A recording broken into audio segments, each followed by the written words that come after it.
Assalamualaikum warahmatullahi wabarakatuh, and good morning to our panels and our moderators, as well as all viewers from YouTube and also Facebook, Perpustakaan UiTM.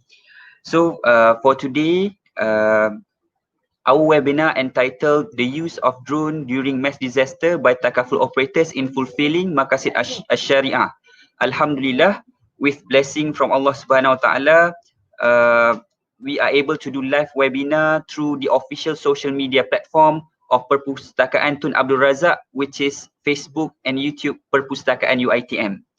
So this webinar is organized by Transdisciplinary Research Grant Scheme Project 3 and collaboration with Faculty of Business and Management UiTM, National Institute of Forensic Medicine IPFN KKM, Electrical Engineering Faculty UiTM, Institute of Pathology, Laboratory and Forensic Medicine I-Perform UiTM, and also Perpustakaan Tun Abdul Razak. So at the end of this live program, there will be a Q&A session. Any questions from the viewers can be written in the comment box. The questions will then be asked to the panels. Okay. First of all, I would like to introduce myself. I am Ahmad Farouk bin Zulkifli.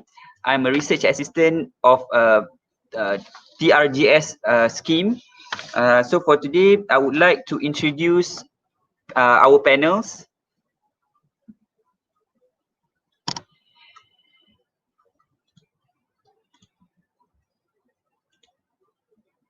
Okay. Our first panel is Mr. Muslim Abdullah Zaid. Mr. Muslim is Executive Director of Technov Technology Solutions Sdn Bhd from August 2018 until now. And he is also CEO of Aeronerv from 2018 until now, Director of Drone Security and Forensic, Consultant Tasik Chini Aerial Monitoring and Analysis. He has been also consultant for Gua Musang Aerial Mapping for Land Use Analysis, Consultant for Digital Perak Drone Training Initiative for Negeri Perak, Trainer for Drone Operation Proficiency and Aerial Data Processing. He is also Trainer Drone Operation Proficiency and Aerial Data Acquisition, Jabatan Mineral and Geoscience Malaysia. He was also Trainer Drone Operation Proficiency and Aerial Data Acquisition, Trainer for Drone for STEM Application, and he studied Mechatronics Engineering at IIUM, Unmanned Aerial Vehicle, Mechatronic System for Environmental Monitoring. Then I would like to introduce next panel. Okay, our next panel is Prof. Dr. Mohamad Akram Ladin.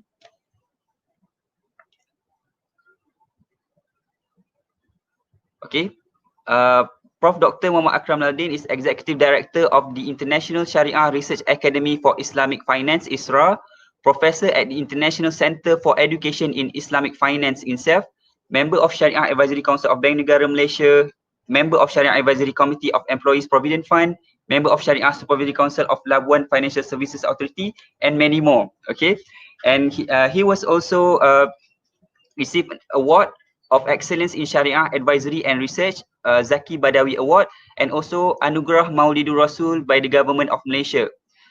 He studied Doctor of Philosophy in Islamic Finance from University of Edinburgh, Scotland, and Bachelor in Islamic Jurisprudence and Legislation at University of Jordan. Okay. Our next panel is Prof. Datin Dr. Suzana Sulaiman. Okay, she's Fellow Certified Management Accountants, Chartered Global Management Accountants, Chartered Accountant, Malaysian Institute of Accountants, Doctor of she has Doctor of Philosophy, PhD from University of Edinburgh, Scotland, United Kingdom, Master of Accounting, Curtin University of Technology, Australia, Chartered Institute Management Accountants, UK, and received Diploma in Accountancy at UiTM. She was also Assistant Vice Chancellor of Institute of Leadership and Quality Management, ILCAM, Deputy Dean, Academic for Faculty of Accountancy, and many more. Okay. Then I would like to pass the next session to our moderator, Dr. Amirul Afif bin Mohamad, to introduce to give some introduction about our webinar, and also our second moderator, Associate Professor Dr. Gita Subramaniam, as co-moderator. So I would like to pass this session to Dr. Amirul Afif and also Associate Professor Dr. Gita. All right, thank you, Mr. Farouk. Assalamualaikum warahmatullahi wabarakatuh, and a very good morning to the panels and also to the viewers. Welcome to the session. On behalf of the team of the research team, we would like to thank the panels for being able to attend and also spend time for this session. Actually, today's event is very, very pertinent because we are going to discuss on quite a contemporary issue with regards to Takaful industry as well as drone.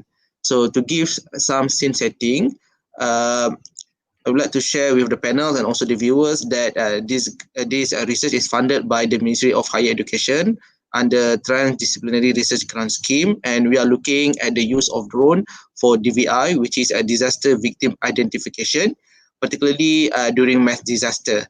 And this is in cooperation with our partners, which have been mentioned by Mr. Farouk earlier.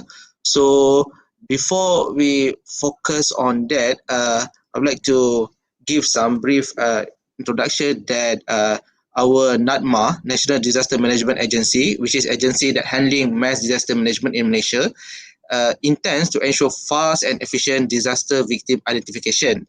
And as of now, under the conventional procedure for search and recovery efforts as well as for disaster victim identification, is quite time consuming and also risky because normally the mass disaster areas are usually dangerous and sometimes isolated and inaccessible. Therefore, the use of drone deployment could be an efficient solution to this issue because it can accelerate the process of DVI, disaster victim identification. And this DVI somehow will relate or will be related to the insurance industry. In this case, is Takaful because it's Sharia compliant. So we want to see whether the adoption of drone by Takaful operators can assist on this particular issue. And if we look from the foreign perspective or from experience of insurance companies overseas, for example, the Allstate Insurance Company from US has used drone to assess damages in several areas in the United States, for example, in Colorado, Oklahoma, and also New Mexico, as well as Texas. This is actually during the hurricane that affect those particular areas. So means that from the experience overseas, it has been used, but in the case of Malaysia, I think the adoption is quite low. And Takaful industry, Takaful operators, being global Islamic finance institutions, I think they have a role to play in order to fulfill their raison d'etre or their existence, which is to assist the Muslim as well as to provide the Sharia compliant financial instrument.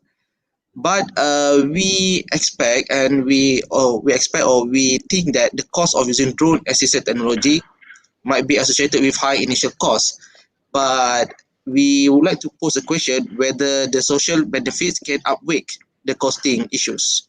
Therefore, this webinar is to discuss on the Maqasid of Shariah with regards to the drone assisted technology for DVI, taking into consideration the cost versus social benefits.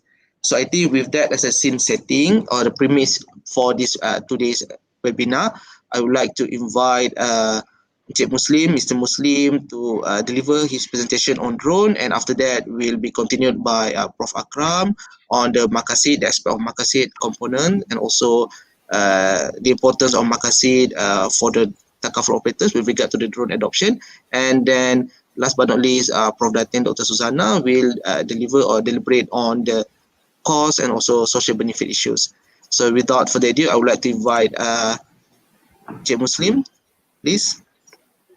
Okay, Assalamualaikum warahmatullahi wabarakatuh. First of all, thank you to Mr. Farouk and Dr. Amirul Afif, and also for UiTM library and UiTM itself to inviting me to share with our viewers and also with panels on the drones applications, especially in mass disaster and DVI procedures. So I may proceed my presentation, and you may ask if you have a question.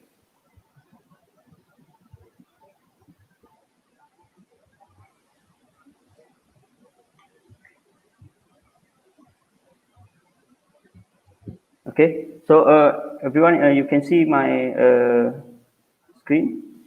Okay. Yes. Okay, good. Okay, so I will elaborate on this. The drones, what is drones, and what's DVI, and how can we implement the drone technology to apply in the area of mass disaster, and to do DVI in DVI SOP and procedure. And first of all, I am a remote pilot license RETL hold from CASA, Australia, and I have a FAA certificate in Part 101, Small Unmanned Aircraft System, and also a Certified Cybersecurity Awareness Manager from CSM, and also a OJSP passport holder from NIFE certification. So Mr. Farouk already shared to you about my experience. Okay. So this is our content today. First of all, introduction to drone application, and then introduction to DVI itself, and conventional procedure versus drone adoption in mass disaster, and we will discuss on the cost and the accuracy, and then a benefit for policyholder, and also the conclusion. Okay, so when we talk about drone, so what is the drone itself actually? So drone is a unmanned aircraft. First of all, drone must be an unmanned aircraft. So we can call it unmanned aircraft system, UAS, or unmanned aircraft vehicles. Okay, kenderaan tanpa pemandu ataupun pesawat tanpa pemandu. So if you see, sorry. Okay, good. So if you look at this slide, okay, you can see different type of drones. There is fixed wing drones, quadcopter drones, but drones popular to be associated with a fixed wing drones, US drone that do a bombardment to some areas. But drone itself is a name of a male beast. Kata apa? Daripada lebah jantan. Lebah jantan tu dipanggil drones. Okay, so drones will have a different platforms that we can call drones that have several characteristics. So for us to characterize a machine or an aircraft as a drones, it must have four main characteristics. First of all, it must have a flight platform.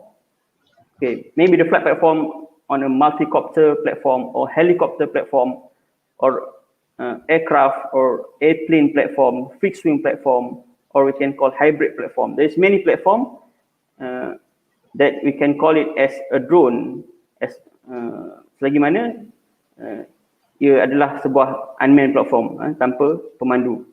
And secondly, the drone must have a flight controller. Okay, so the flight controller act as a brain for the drone itself. Okay, like human, we have brain that will process the input from our sensor, from our hand, and give output in terms of action, tindakan. And the drone must have a payload. Okay, in payloads, they will bring like sensors, RGB sensors, LiDAR sensor, GBR sensor, sonar, thermal camera. So drones need a payload to carry out missions. In example, to do data acquisitions, data collection, or real-time surveillance and reconnaissance. And then a drone must have a ground control station or onboard control station. We can call it GCS. So if you want to characterize the aircraft, is it a drone or not? It must have four these main characteristics. So a drone itself, we can call it as unmanned aircraft system, and it comprises of many subsystems, from a control station, remote station, aircraft launch and recovery, a payload system, transporting subsystem, and also a communication subsystem. Okay, so why we need to use a drone, or we can call it UAV or unmanned aircraft? First of all, because of the dual roles. It means that we cannot, when we want to go to a site or mass disaster site, or we cannot, sometimes we cannot calculate the risk that we may face. Kalau ada komen kat sini, tunjuk je lah. Sure. Okay. So if we cannot calculate the risk, then it will be a dull situation. Okay. So it's better for us to send the unmanned aircraft first to surveillance the site and to assess the site and how much risk that we will face. Then a dirty roles, a dangerous roles when we want to access like nuclear disaster site is very dangerous, or we want to assess like a volcano eruption site. Okay, so we need to use drones. Then a covert roles. Okay, if the roles or the mission is mission rahasia, okay, then we can use drones. And also in research roles and environmental critical roles, in example, mass disaster, volcano eruption, flooding, and etc. And the main reason for the use of UAV is for its economic reasons. If we compare the use of drone itself with the light aircraft, okay, if you want to lease a helicopter to use it for like 3 days, you need to pay, the cost is about 300,000 and above, okay, and it depends on the weather or condition at the site. If the weather is very bad and the helicopter cannot fly, and the cost will increase, and it acts differently with drones. Okay, you can use drones without a human operator. Okay, only one human operator, and the cost is very cheap. Okay, if we compare with aircraft, I can tell you if you want to make like mapping for 1,000 hectares, it will only cost like less than 50,000 ringgit. Okay, if you compare to a helicopter, it can go almost 300,000 ringgit. Okay, so there's some industry that increasing using drones, especially in surveying and mapping, in mining quarries, engineering and constructions, in agriculture, in environmental protection, and also in humanitarian effort. Okay. Okay. So, what is the disaster victim identification? If we understand the term that we use here, so disaster victim identification is referred to a procedure to identify a victim at a disaster site. So it is literally like that. Okay. So to understand where is the drone tech application in this whole disaster ecosystem, okay, we need to understand this chart. So when we have a mass disaster, when a mass disaster happens, and there will be a human victim and also a material damage or material victim. Okay, so human victim, we will have a disease and a life. So for the disease, okay, manusia yang sudah mati and yang dah meninggal dunia, so we need to use a DVI procedure, disaster victim identification, to identify the diseased person, to know siapa dia, and identity dia, and umur dia dan sebagainya. So a certain parameter we need to know to identify siapa dia. And we also have a live human victim. Okay, untuk manusia yang hidup, kita boleh gunakan method search and rescue, evacuation, dan kita boleh gunakan drones dalam konteks ISR, iaitu Intelligence, Surveillance and Reconnaissance. Untuk disease, kita juga boleh gunakan search and rescue, cumanya bukan search and rescue, ia adalah search and recovery. Okay, bagaimana kita mencari mangsa-mangsa yang mungkin telah meninggal ataupun mayat, dan kita recover semula untuk berdasar dan lakukan prosedur DVI. Jadi untuk proses DVI dan juga material damage, material assessment, di sini berlakunya penggunaan drone itu. Okay? Selain daripada search and rescue ataupun search and recovery evacuation. Jadi slide pada hari ini kita akan fokuskan kepada penggunaan drones dalam konteks DVI procedure. Okay. So disaster victim identification is a method used to identify victim of mass casualty incidents, and the process can be long and involved due to nature of event and need to correctly identify the victims. Okay, contoh disaster yang kita pernah hadapi di Malaysia, banjir di Kelantan disebabkan oleh tsunami, kemudian peristiwa MH370, peristiwa MH17 di Ukraine. Okay. Jadi DVI process for positive identification, there is 4 type of process needed.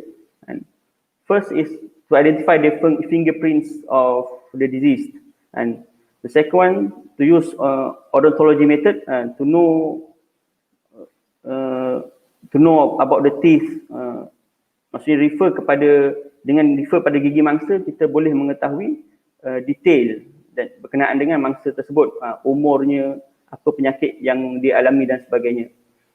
Then we can do DNA profiling dan juga observation of unique characteristic. Contohnya mangsa tersebut ada prosthetic limb ataupun ada pakai besi dan sebagainya, injap jantung. Jadi perkara tersebut boleh identify menggunakan observation lah.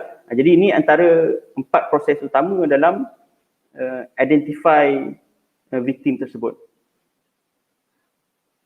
Okay, so untuk phase of DVI process, so we have like 4 phase. The first phase and the second phase is about the scene and to do postmortem on the victim to directly get the victim data. Okay, the data from the victim. Contohnya seperti for 4 cara yang saya sebutkan tadi, melalui cap jari, gigi, DNA dan juga identify unique features pada badan mangsa. Okay, dan kemudian phase ketiga melalui antemortem. Okay, antemortem ni adalah dengan kita mengetahui data mangsa bukan daripada badan dia sendiri. Contohnya daripada sos-sos yang berbeza. Daripada pasport dia, daripada keluarga dia. Contoh dalam peristiwa MS17, tim DVI pergi ke sana dan mereka mengumpulkan, mereka sendiri meminta kepada unit yang menjaga di sana untuk mendapatkan barang-barang mangsa. Itu untuk melakukan antemortem. Kita dapat mangsa, kita lakukan postmortem dan kita lakukan antemortem pada mana-mana various source untuk melengkapkan data kita. Jadi dengan victim data dan missing person data tersebut, kita boleh identify the victim and do reconciliation between victim data and missing person data. Okay, jadi untuk disaster classification, there is 2 type of disaster. First one is open disaster and second one is a closed disaster. So biasanya untuk kita klasifikasikan disaster, biasanya kita akan klasifikasikan berdasarkan keluasan, kan, besar mana bencana tu, keluasan ataupun bilangan victim. Namun dalam konteks DVI, okay, khususnya klasifikasi disaster berdasarkan known and unknown. Okay? Jadi untuk open disaster, it happen to the death of number of unknown individuals. In example, dalam ni tunjuknya contoh tsunami di Jepun ataupun yang terbaru yang berlaku semalam, tak silap saya, okay, letupan di Beirut yang menyebabkan kematian 70 orang. Itu adalah contoh open disaster di mana ia berlaku tanpa ada record ataupun data yang available untuk tempat tersebut. Contohnya letupan tu berlaku mass. Okay. Jadi ia efek di luar perimeter-perimeter yang mempunyai recorded data. Okay. Jadi itu beza dengan close disaster. Okay. Jadi close disaster ini berlaku pada identifiable group. Contohnya ferry karam, kemalangan kapal terbang seperti mana MS-17 dan MS-370. Jadi itu adalah contoh close disaster. Okay. Jadi saya nak review untuk kita lakukan sedikit study case contoh pada Beirut incident yang berlaku tadi. Itu letupan di kilang bunga api di dekat dengan Beirut port yang mana menyebabkan huge damage pada radius letupan tersebut.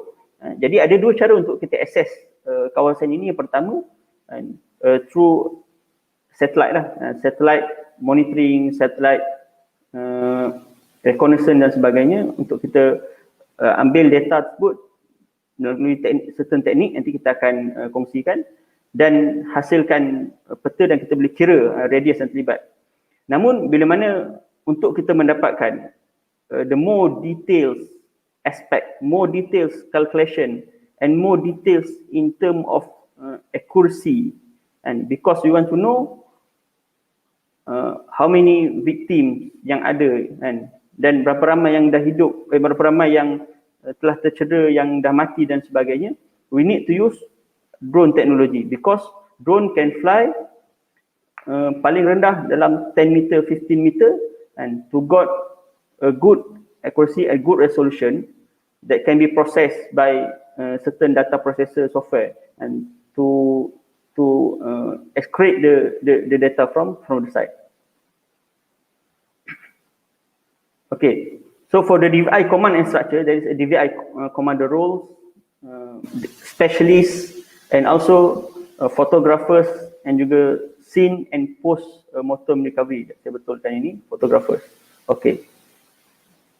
So sebenarnya tugas penggunaan drones untuk mendapatkan visual udara ni terletak pada tugas photographers dan juga scene and post mortem recorders.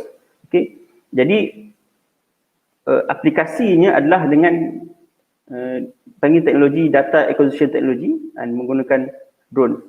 Jadi ini adalah general workflow from disaster site. We do a data acquisition, then we process the data, we do the digitization or digitalization, then we do the data analysis and we visualize the data on the platform or certain software and deliver the reports. Okay, so the technique to acquire the data, there is several techniques using several type of sensors. The main technique is photogrammetry. Okay, so photogrammetry is using RGB sensors, red, green, blue, CMOS sensor that can acquire images. So at one images, they will have X, Y, and Z information, latitude, longitude, and altitude. So from this information, we can have a 3D reconstruction of that site.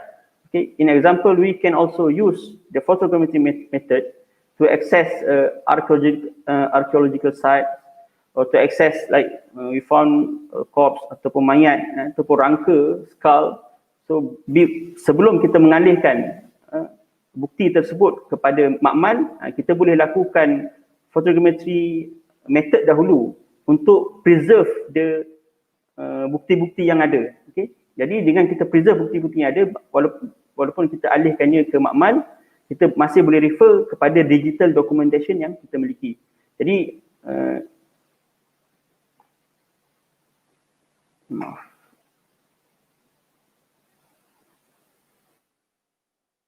sorry. Okay.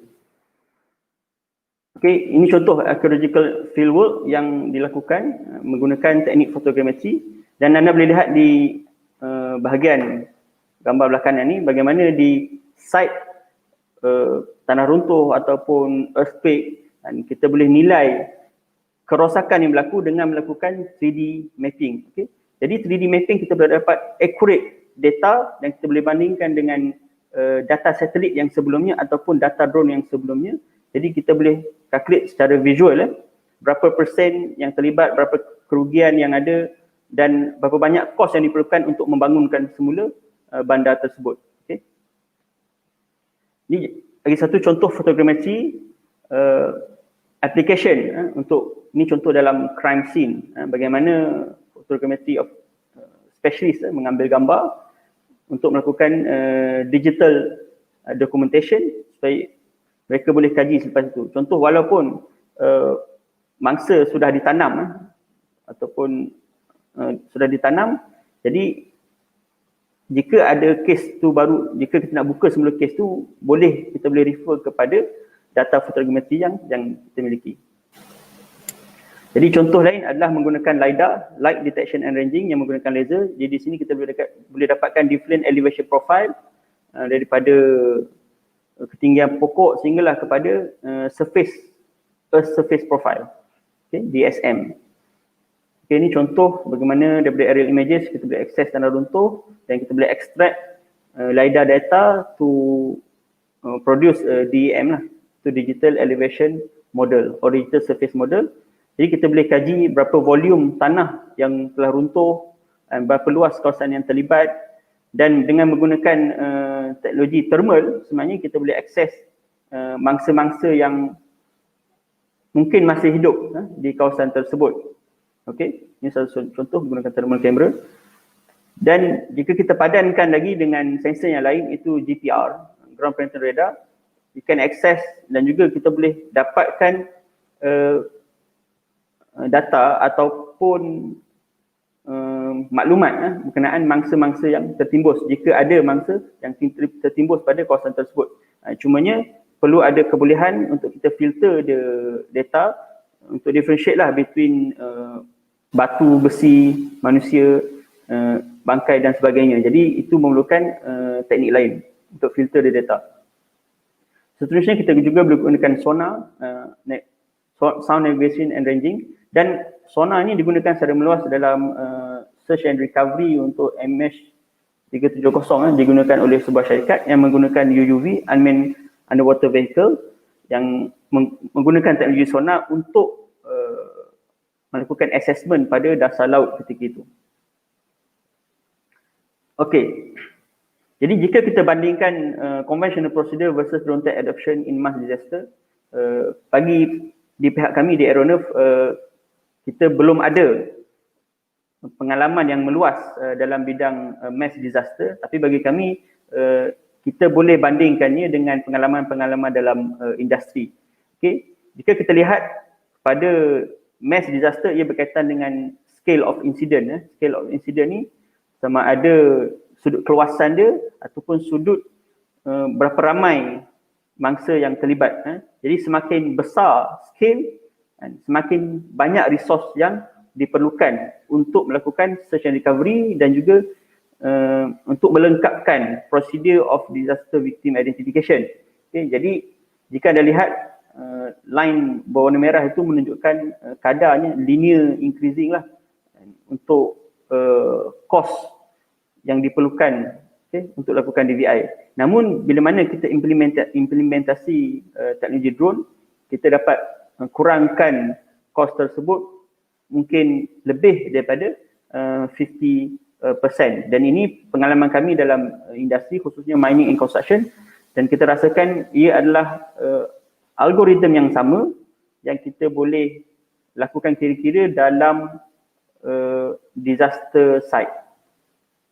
Okay, jadi jika anda lihat kadar scale insiden tersebut, sebenarnya semakin besar insiden, kita perlukan semakin drone yang lebih besar yang boleh cover large area, dan ini dapat mengurangkan keperluan untuk kita lakukan grid assessment. Biasanya untuk mass disaster, para pegawai akan lakukan grid assessment dan akan bagikan per grid, dan setiap grid tu akan diakses untuk dapatkan mana-mana clue, okay, untuk tentang mangsa-mangsa di situ. Jadi dengan menggunakan drone, kita boleh mengurangkan kadar mangsa yang diperlukan. Contoh saya ambil bagi contoh untuk 1000 hektar, jika kita menggunakan teknik surveying yang konvensional, anda memerlukan masa sebulan untuk dapatkan data, lakukan surveying, untuk keluarkan surveying punya data. Okey. Untuk data collection saja, untuk data collection. Namun jika menggunakan drone, anda hanya perlukan 1 hari saja untuk collect the whole data on that site, dan lagi 4 atau 5 hari digunakan untuk proses the data. Jadi ini dapat mengurangkan kos dan kepenggunaan resource, contohnya sumber manusia, untuk mass disaster recovery. Okey, jadi ini saya ambil industrial sample case mining site. Ini daripada dapatan kami.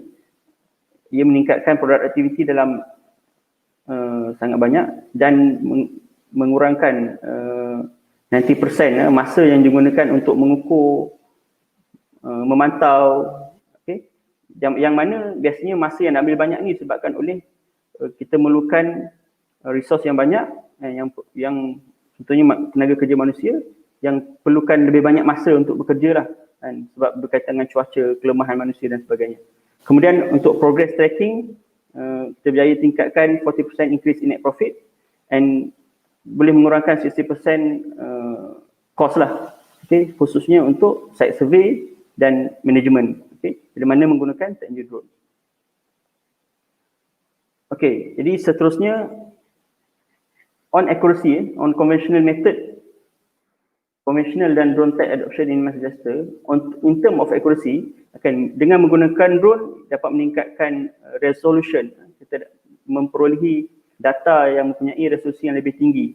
Okay, itu dinamakan ground sampling distance. Okay. Yang kedua, kita boleh capai level of accuracy in millimeter and centimeter accuracy, because we can use a camera that have like 48 or 100 megapixel kamera tersebut.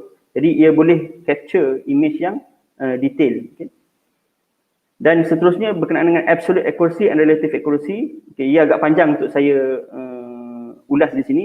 Jadi ia berkaitan dengan ketepatan ukuran. Contohnya jika saya menggunakan teknik fotogrametri untuk memetakan rangka mayat, jadi kita boleh mengukur dengan tepat millimeter level tinggi dan tinggi mayat tersebut, panjang jarinya dan sebagainya.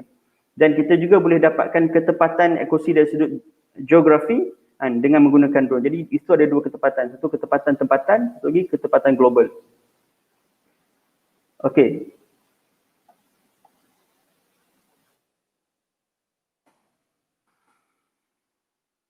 Okay, so this is the benefit for policyholder. So this is extra information for Takaful operator. Drone can also be used to discover when property does not have feature that the owner claim it does. Jadi boleh gunakan drone untuk lakukan assessment. Adakah ia seperti mana yang diklaim lah. And insurance fraud is common problem and we can mitigate it by using drones. And using drones to capture image of insured property before an extreme event can help insurance company protect against fraud. Jadi dia boleh protect juga, okay, kepentingan insurance company. And also drone changing how insurance vendor mitigate their own risk by they can respond ataupun quickly to the disaster that happen using a faster assessment and can give a faster claim. Okay. Then faster damage evaluation also can be done and faster identification, and data also can be easily collected for claim adjustment or catastrophic model validation purposes. Okay, jadi data yang kita collect tu bukan saja 2D data, kita boleh 3D kan dia, digital kan dia, jadi boleh digunakan semula untuk revalidation. Okay. And UAV can be used to cover wide areas of crop insurance claims, can be used to create 3D and also several data lagi yang kita boleh, ataupun several output yang kita boleh dapatkan menggunakan drones. Jadi ini daripada saya. Jadi sebagai penutup, early drone adoption mean better disaster site visuals. Okay, thank you. Alright, thank you, Cik Muslim, for a very clear explanation. And we can see that there are actually potential that drone can bring to Takaful operator. I think I would like to invite Prof Akram to give his insight on Maqasid and to relate it with Takaful and with regard to the adoption of drone. Please, Prof, welcome you. Bismillahirrahmanirrahim. Alhamdulillahi Rabbil Alameen. Assalatu wassalamu ala ashrafil anbiya'i wal mursaleen wa ala alihi wa sahbihi ajma'in. Allahumma la ilma lana illa ma 'allamtana innaka antal alimul hakim. Allahumma la sahla illa ma ja'altahu sahla wa anta taj'al al-hazra wa sa'ba in syi'ta sahla. Assalamu alaikum warahmatullahi wabarakatuh and a very good morning to everyone. First of all, thank you, Brother Ahmad Farouk, and my colleague, Encik Muslim, Dr. Amirul, Prof. Datin, Suzana, Dr. Gita, and all the viewers on Facebook, on YouTube. First of all, I would like to take this opportunity to thank the organizer for inviting me to discuss this very important and also, I think, interesting topic related to the use of drone during mass disaster by Takaful operator in fulfilling Maqasid As-Shariah. And I would also like to thank Encik Muslim for his very insightful, I think, information that he has given us on the usage of drone. And I think for a commoner like us, sometimes when we talk about using of drone, you see, we always see people taking pictures, you know, some sceneries there and here in using drone. Whereas I think with the advancement that we are seeing in the technology nowadays, we can see there are a lot more potential. There are a lot more perhaps issues, problems that we can solve by using drone. And I believe that the topic that the researcher is undertaking for using drone in assessing perhaps, I mean, the damages during mass disaster by the Takaful operator. I mean, this is one of the important contemporary topic that perhaps it would be good for us to explore and try to see how technology can be empowered, you see, in this area.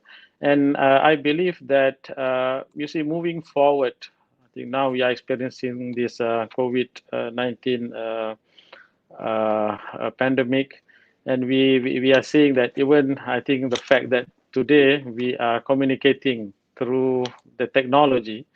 Okay, this shows how important technology is for us to ensure that moving forward, whether we like it or not, we have to adapt by the technology. And I believe that this topic that we are discussing today is one of the important topic related to technology. And in financial market, of course, I think we have been talking about the fintech, financial technology, and we can see that more and more people are resorting to using technology in their transaction. And I believe that maybe perhaps if I can ask the question that how many of you have gone to the bank for the past, let's say, month?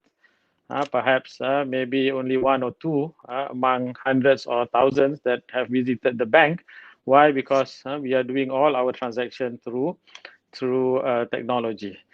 Okay, coming back to the topic of, I'm going to focus in my discussion on very much on the Maqasid As-Shariah. Perhaps I think for the earlier discussion, I'm going to discuss about what Maqasid As-Shariah is all about, and then perhaps relate it to the topic that we are having today on the use of drone during the mass disaster by Takaful operator, and how perhaps, I mean, the utilization of this technology is part of the empowerment of Maqasid As-Shariah. Okay, what is Maqasid As-Shariah? I think some of us might have heard about this term, Maqasid As-Shariah.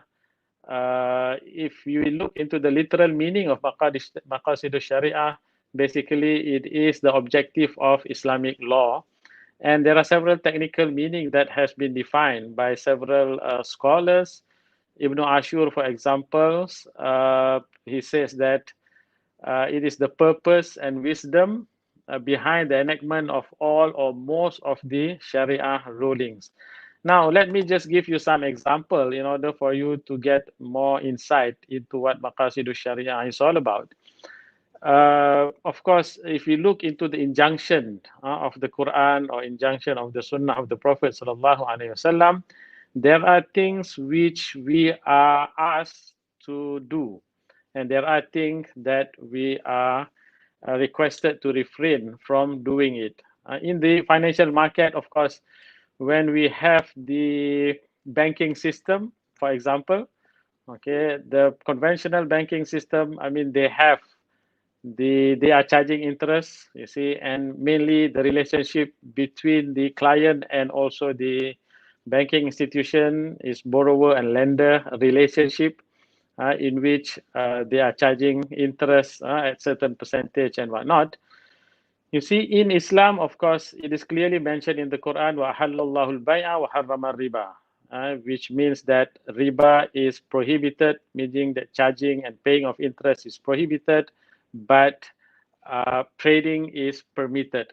Now, when the Quran tells us that riba is prohibited and trading is permitted, you see, there are certain objectives, there are certain reasons for, I mean, the injunction of the Quran. If you look into the interest system that we are in today, you see, we can see that, of course, those who have money, they are creating more money, you see, at the expense of those who does not have money.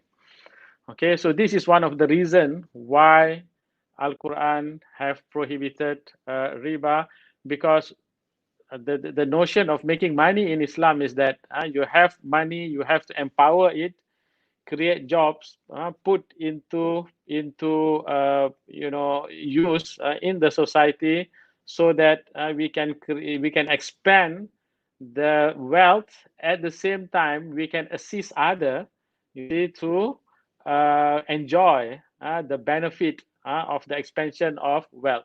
So, I mean, the thing is that, I mean, you don't have one segment of the society, just like in the capitalist system that we are having. You see, one segment of the society that is using another segment of the society for their own interest. So this is one of the maqasid, or one of the reason why riba is prohibited. Of course, I mean, there are many other reasons as well. Okay, I mean, that is one example. Perhaps, I mean, there are some other examples. And when you talk about Maqasid As-Shariah, there are certain reasons which is clearly mentioned in the Quran. Okay, and there are certain reasons that the scholar themselves, I mean, they have to look into what are the reasons, or the reasons why certain injunction of the Quran are being enacted. I think the simple example, when we read in the Quran, when Allah says, Inna salata tanha anil fahsha'i wal munkar, for example, right? I mean, when, of course, as a Muslim, we are required to pray 5 times a day.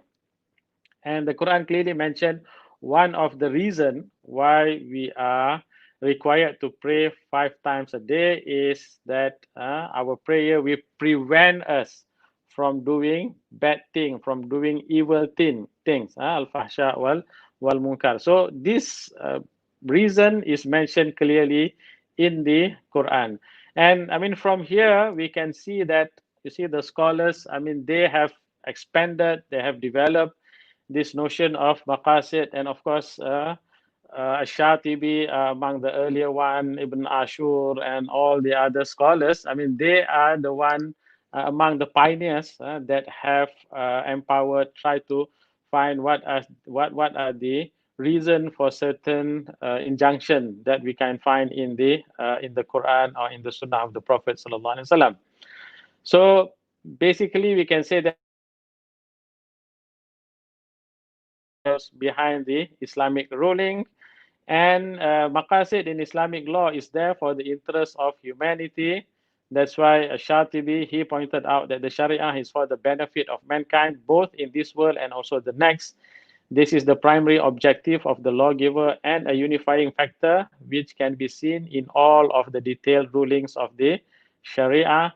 So therefore, you can see that if you read in many literature, you can see that, you see, one of the important points that is being emphasized in the discussion of maqasid is that the main objective is providing benefit for mankind and also preventing them from harm. Jalbul masalih wa dar'u al-mafasid. So, and you see, when we discuss about our topic today, the use of drone in perhaps in disaster, in the assessment of assessment of the damages and whatnot, and the risk that is to be undertaken by the Takaful company. Of course, I mean, all these fall within the purview of the main objective of Sharia, that is to provide benefit for mankind and preventing them from harm. And of course, in the use of technology generally, you see, when we talk about the use of technology, whether you are using drone, you are using any means of technology, nowadays there are so many other different type of technology that we are doing. We are using it even in Takaful company, for example, in underwriting and whatnot. You see, apart from the calculation method that they are using in calculating the risk and putting certain price to the risk and how much is the contribution in Takaful and premium in the insurance that the participants have to pay. You see, they are using, I mean, different type of technologies. So this is, you see, very much in line with the objective of Sharia, that is to ensure that we do things according, I mean, as much as possible, you see, to get as much as accurate information, so that the assessment that we do will be, you see, just, you see, for all the contracting parties that is entering into contract. And in Takaful, of course, as we know that Takaful is a contract between the participant and also the Takaful fund. Basically, you see, the difference between Takaful and the conventional insurance is that in conventional insurance, the contract is between the participant and also the insurance company. But in Takaful, basically the contract is between the participant and also the Takaful fund, in which the Takaful company is just there to manage the fund and do whatever is necessary in order for them to ensure that the fund is being used in a wise way. And of course, I mean, there is the regulatory body that comes in, which assists and also put, I mean, all the different regulatory requirements to ensure that the interests of the contracting parties are being protected. So the objective and wisdom or hikmah is prescribed by the Sharia in all its rulings to protect and preserve the benefit and interest or maslahah of society, and the benefits or interests which are deemed necessary from Sharia perspective to protect and preserve the 5 basic essentials. So next slide. That's why if you look into the dimension and also the hierarchy of Maqasid As-Shariah, with the topic that we are discussing today. Of course, this classification of the objectives of Sharia, the scholars have classified it into 3: the essential or the necessities, the daruriyat, and the complementary hajiyat, and also the embellishment tahsiniyat. When I think back about the using of drone, where does it fall within these 3 category of the objective of Sharia? You see, my conclusion is that it can be in either one of these 3. But then, if you are talking about protecting, you see, if you look into on the right side of the slide, you see, I mean, these are the 5 daruriyat, 5 essential that need to be protected. You see, I can see that perhaps when we are using drone, for example, the protection of life is there. I think, as mentioned by Brother Muslim just now, it can be used, you see, to detect, I mean, if there are still survivors and whatnot, you see, in the disaster, even though that might not be directly related to the Takaful operation and Takaful risk assessment, you see. But then I think the directly related area is the protection of property or mal.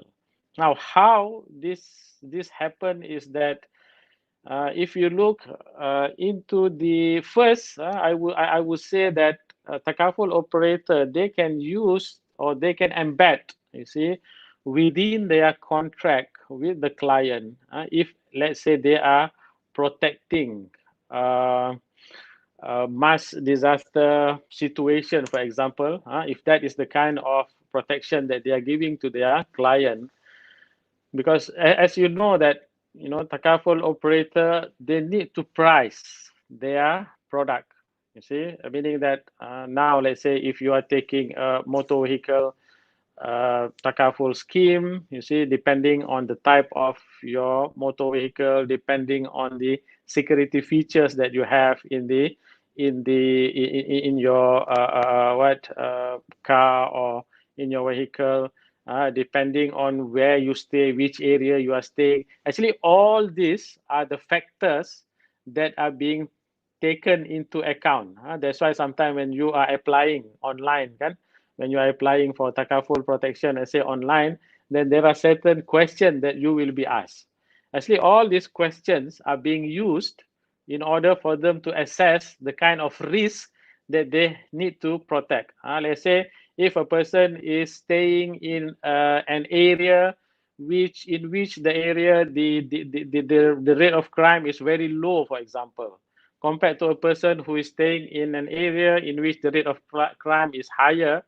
Of course, I mean, the kind of risk that the Takaful company is undertaking is different from one area to another area. So these are all the factors that is being taken into account. And I believe that if we are using drone, for example, you see, in assessing the damage of a particular area, then perhaps, I mean, this element can be embedded perhaps in the contract between the participant and also the Takaful fund, which is being administered by the Takaful company. So this is among the elements that can be taken into consideration, and also in assessing the risk, okay, in underwriting and whatnot.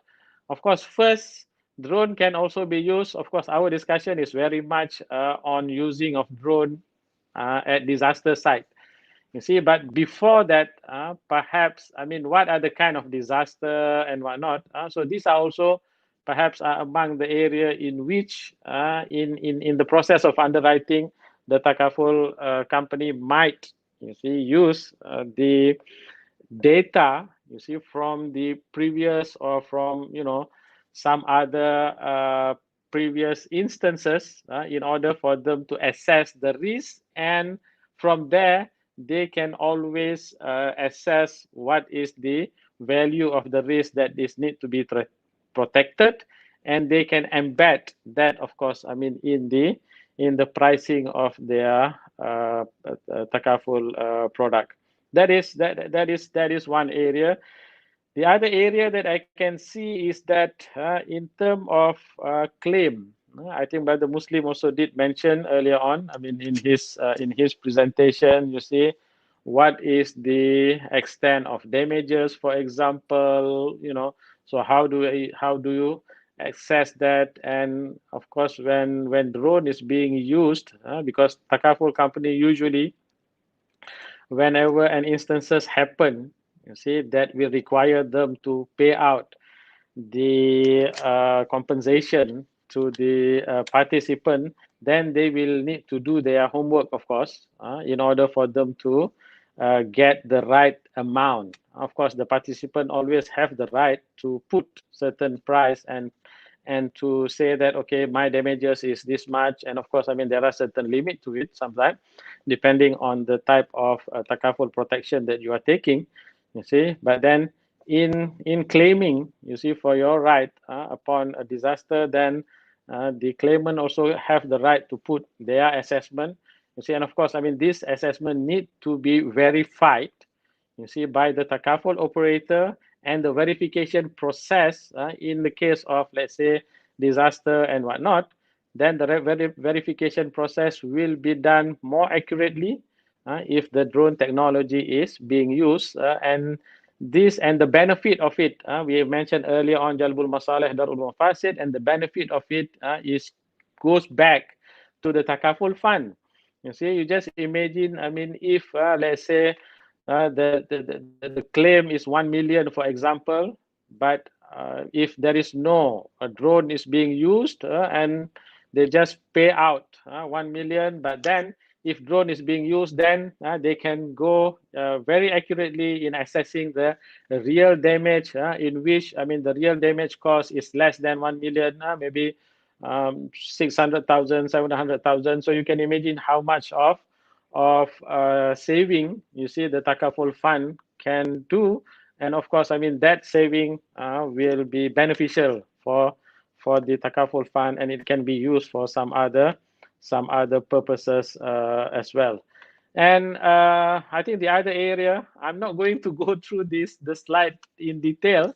Okay, I think Farouk, you can just go through the slide, because I think there are some important issues that I would like to share because of the time. I think the other thing that I would like to mention here is we do, and I believe that Prof. Datin Suzana is going to share on the costs. Of course, I mean, there will be some costs associated when it comes to using of drone. But then, if you look into the market dimension, all right, if the benefit of certain thing, okay, is greater than its harm, of course, additional cost, we can term it as something which is harm. I mean, from the financial point of view, you see, because as much as possible, you want to reduce your costs. But then if the benefit of it is greater than the harm, then you see this kind of benefit should be taken into account. And if you look into the generally, okay, this is a very interesting, I would say, very interesting principle in Sharia, where everything that we do, there is the positive side of it, there is the negative side of it. In fact, interestingly, if you look into the Quran mentioned about this when Allah Ta'ala says, يَسْأَلُونَكَ عَنِ الْخَمْرِ وَالْمَيْسِرِ قُلْ فِيهِمَا إِثْمٌ كَبِيرٌ وَمَنَافِعُ لِلنَّاسِ وَإِثْمُهُمَا أَكْبَرُ مِنْ نَفْعِهِمَا. Okay, I mean, this is on another topic, just as an analogy, what is mentioned in the Quran. You see, when the people asked the Prophet ﷺ about the consumption of liquor, al-khamr wal-maisir, you see, and also gambling.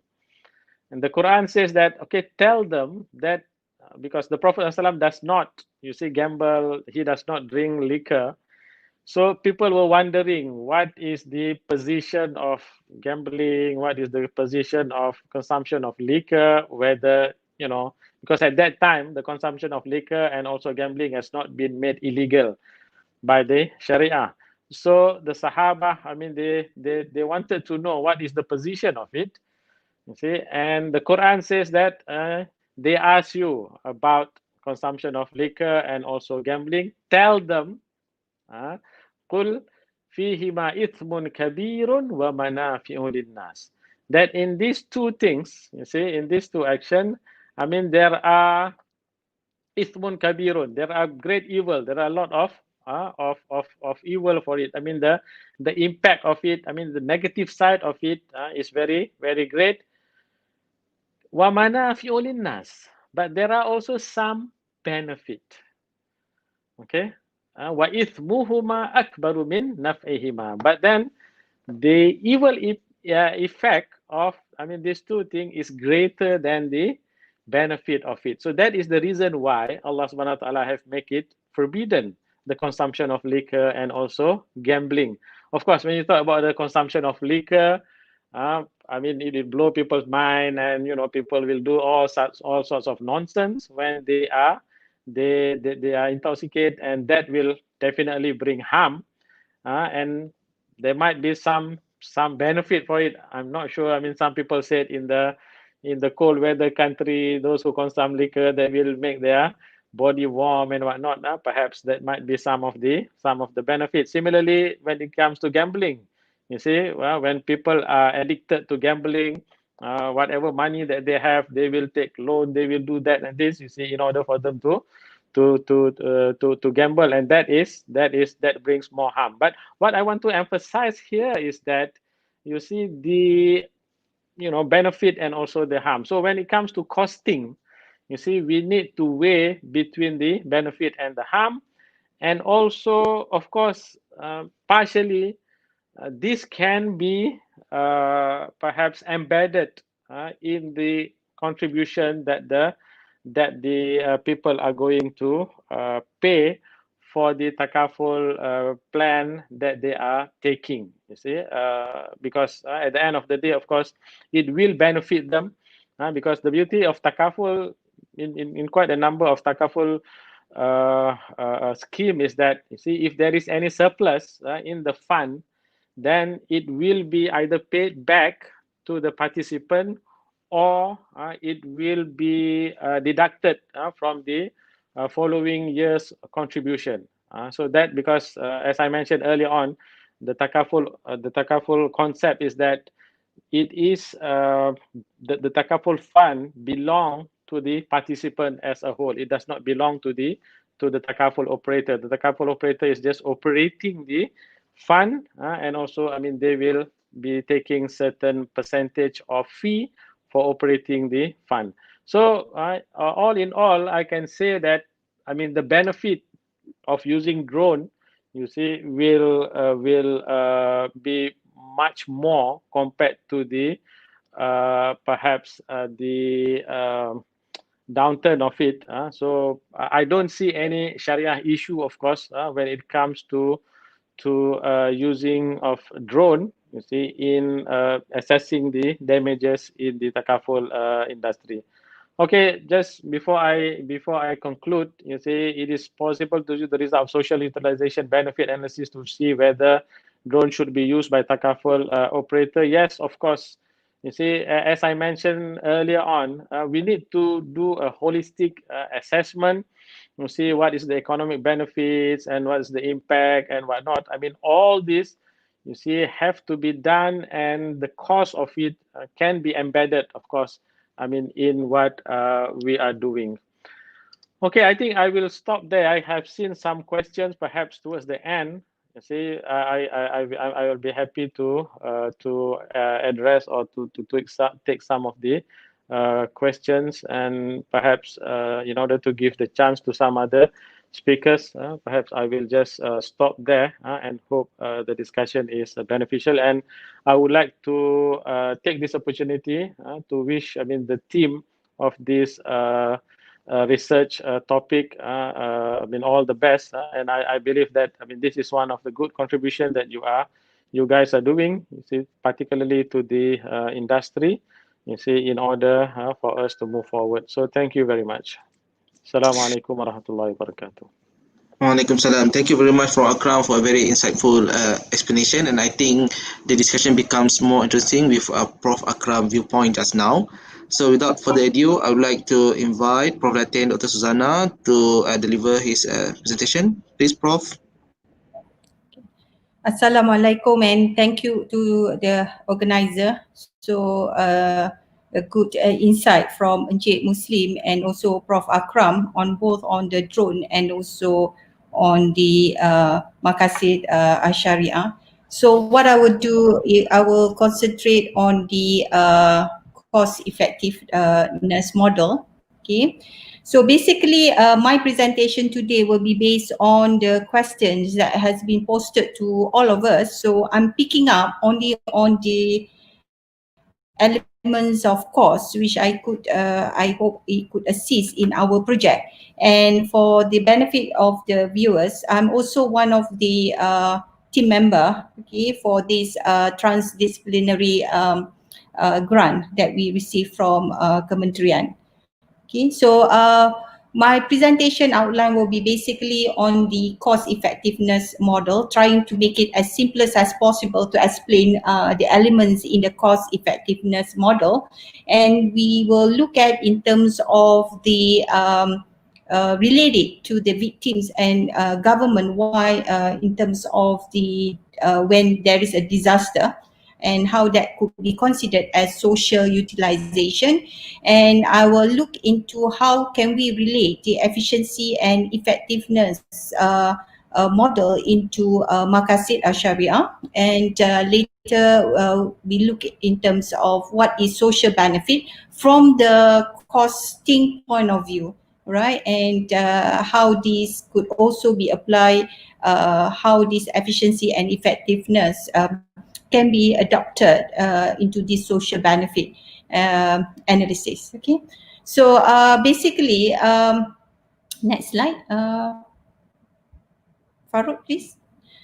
Now, basically, cost effectiveness model, it actually is a key component from value for money, VFM, value for money. So value for money is actually a measurement on how resources were allocated in order to achieve your objective. So that is value for money. So cost effectiveness is a key component of value for money. So in order for us to understand cost effectiveness is for us to understand what is value for money. Okay, so value for money model consists of what are your objectives. So it depends if you are, we are talking about drones. So what is the objective of having drones? Okay, and if you're talking about fulfilling Maqasid As-Shariah, so what are the objective? Okay, now the next element is resources. Resources means what are required. Okay, what are required. And the next element is input. How much input that you required from your resources. And from input, okay, you will have your processes. So this is where, if you relate to drone just now, you have all the processes, all the steps, activities that you have to go through, okay, in order for you to receive or achieve your outputs. Okay, now while having your output or outcomes, there are some influences. So we will see later there are influences that are expected, and there are also influences that are unexpected. Okay, so cost effectiveness model is the key component of VFM, value for money. So you have to understand value for money before we can understand cost effectiveness model. So basically, cost effectiveness model consists of the 3 E's: economy, efficiency, and effectiveness. Okay, so next we look at the what is the element of economy. Okay, economy means you try to minimize the cost of your resources use, okay, in order to achieve your or use the minimized input. Okay, this is talking about feeder. Okay, you are talking about your resources. So other terms that we can explain economy is the ability to spend less. How much cost saving can you have that? All right, so in other words, economy is comparing between your resources that you use and your required input. So if possible, you want to spend less. Okay, this is where cost saving you will achieve cost saving through this model, economic model. Okay, next. Now, while the next one is efficiency, Farouk. Next one, efficiency. Now, efficiency model is actually looking at the relationship between the resources or input to the output or the result or your actual result. So this will reflect whether your resources has been well spent. Okay, so that is efficiency. You are comparing between your required input against your actual output or your actual results. Okay, next. Okay, so effectiveness model. Okay, so effectiveness model is the relationship between your actual results and your intended outcomes or objective.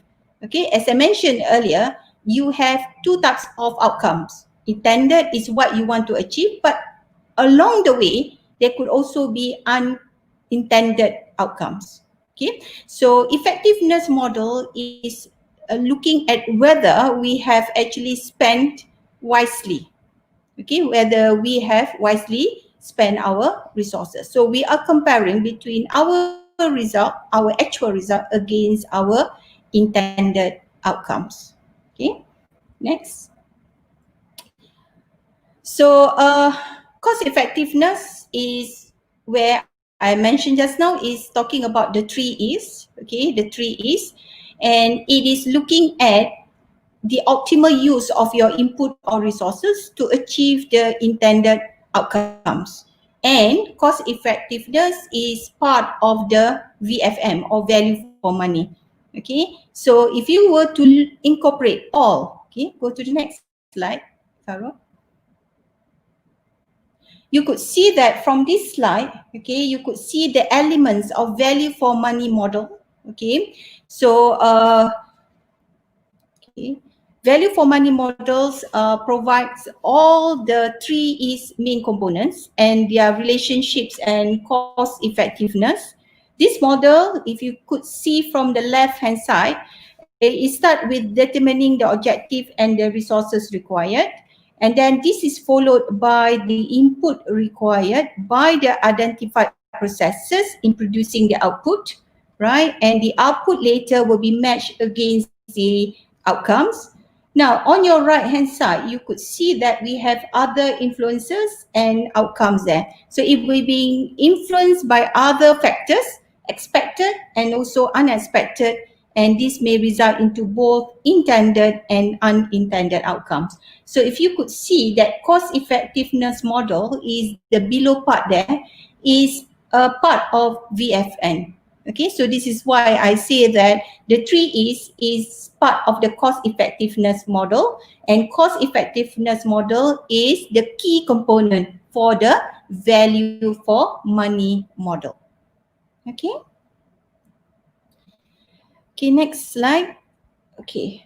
Now, based on the question that posted to us, the question was asking, why does cost incurred by the victims and the government when disaster occur must be considered as social utilization?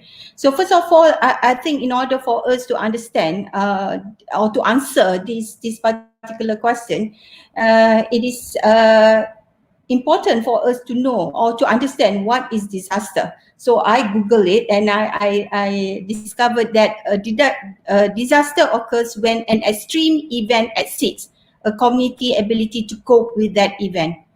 Okay, so for example, COVID-19 is also a disaster because it's something that is beyond our ability to cope with that event. Okay, next. Now, we relate that to the cost, okay? So the cost incurred by the victim and government when disaster occurs. What type of cost will be incurred when disaster occurs? Okay, first it will be natural disaster. Okay, so that would have impact to the local residents, okay, to the government, to the businesses, to the individual residents. And the cost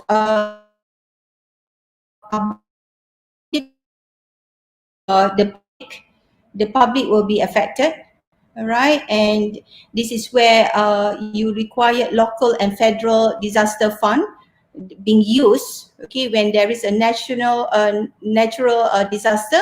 This is where the local and federal disaster funds will be used, and this is where the homeowners will claim their insurance policies. So this is where costs will be incurred by the victims and also by the governments, right? Next. So, who pays for the natural disaster? There's a good, actually politicians will love this, okay? Who pays for the natural disaster? Okay, so for climate and weather related disaster may cause direct and indirect costs to them. Okay, so the direct cost will be more of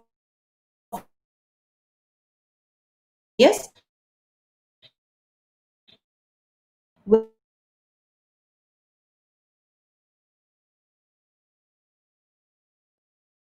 okay, taxman payers money will be used.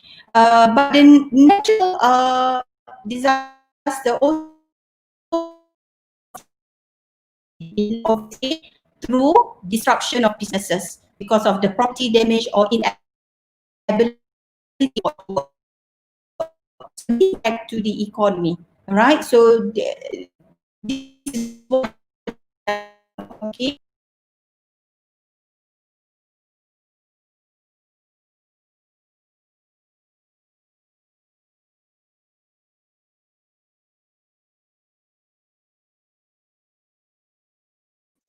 I think we have a technical issue for a moment. We wait for Datin to come back.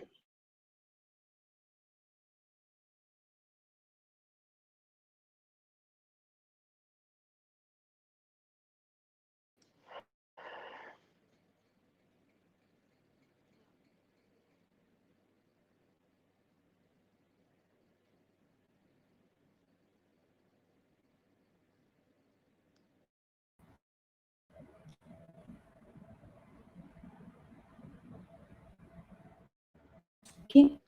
Get Hello, me? Prof Datin. You were disconnected Yes. just now. Okay. Now you can see that slide. Yes. Can we continue from the previous slide, Prof? Okay. Where is it? Which one? Farouk? Yeah, this one. Okay. This one, Prof. Okay, thank you. Who is for the natural disasters? Okay, so the climate and weather related disaster will cause both direct and indirect costs to the economy. Okay, so the direct costs are more obvious because where you have damages to the commercial buildings or home, it needs repairs. Okay, and where you when you need repairs the roads and power lines, this is where you use taxpayers' money. Okay, so there will be a cost to the government. Okay, and the natural disasters also affect local communities. Okay, in less obvious. Okay, where it will have a disruption on the business. Okay, and this will have an impact to the economy. So when you look at the cost, we look at in terms of individual cost, and we also look at the cost that will have an impact to the taxpayers and to also to the government. Okay, next.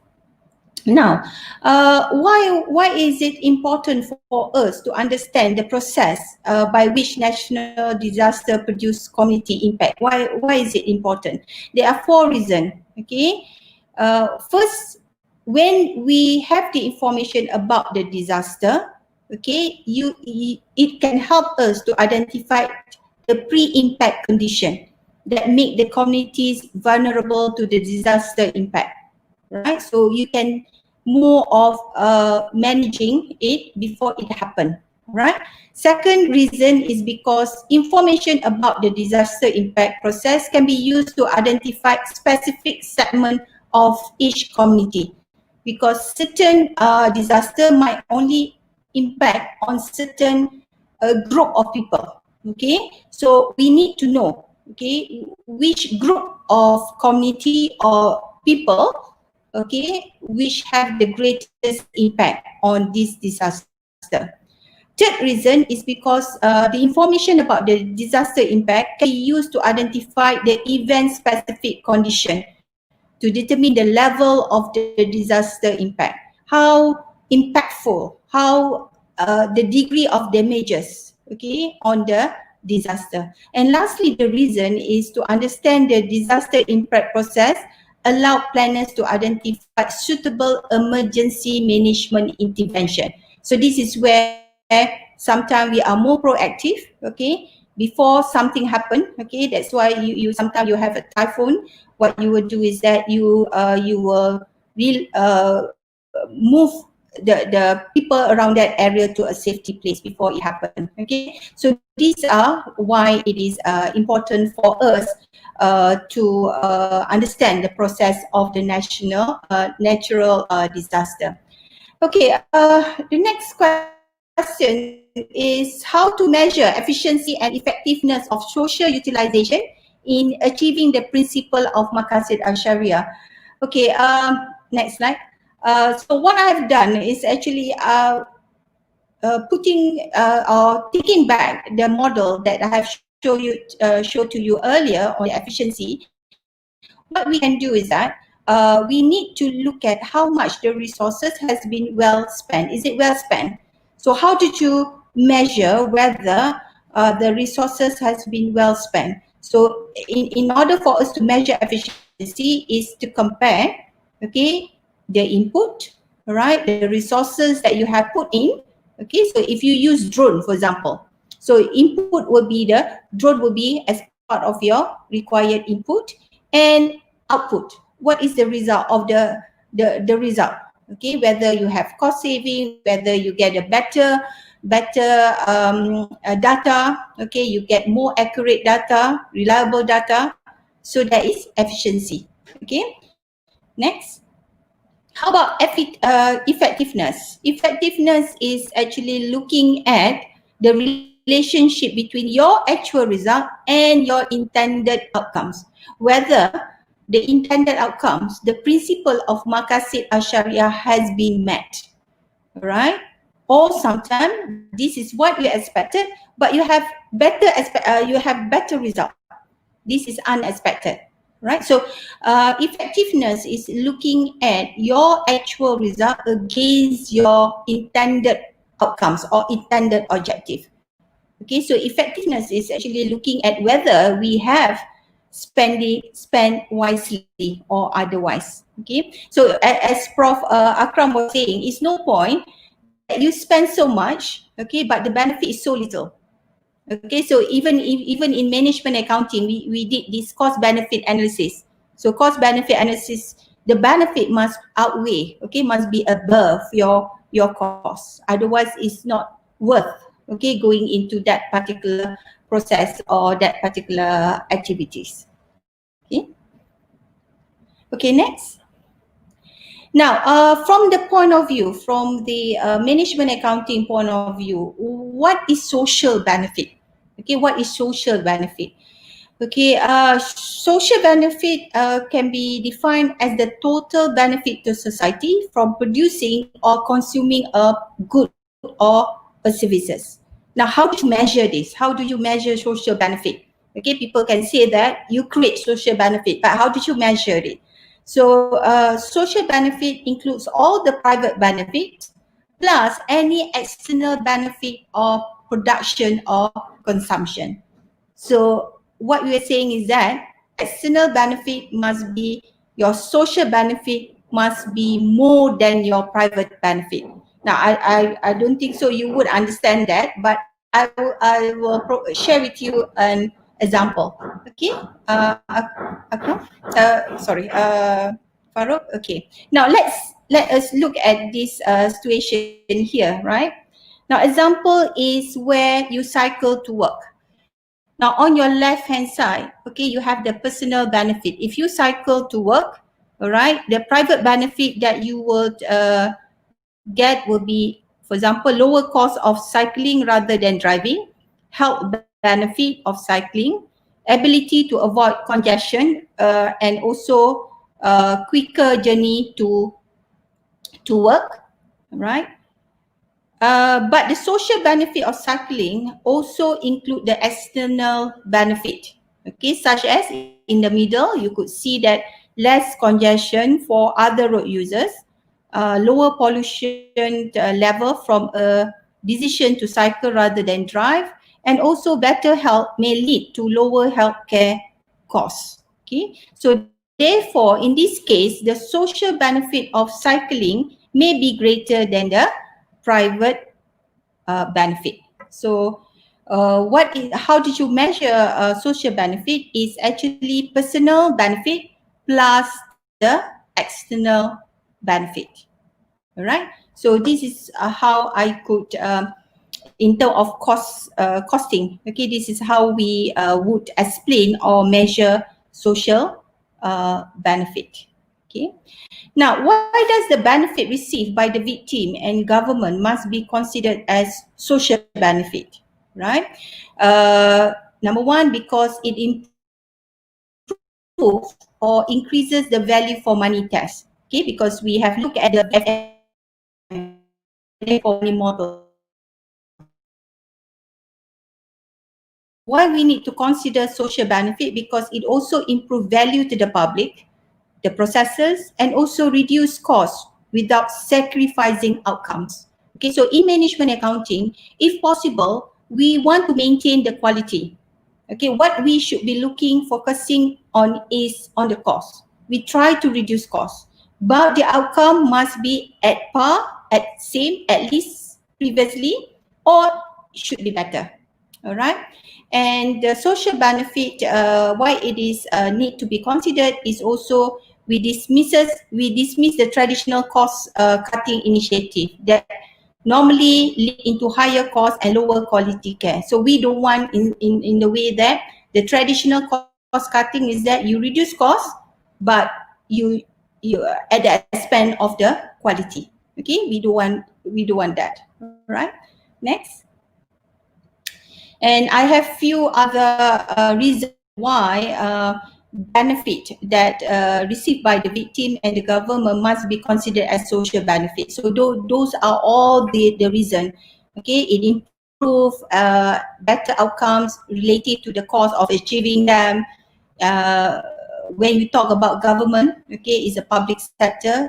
It has different goals.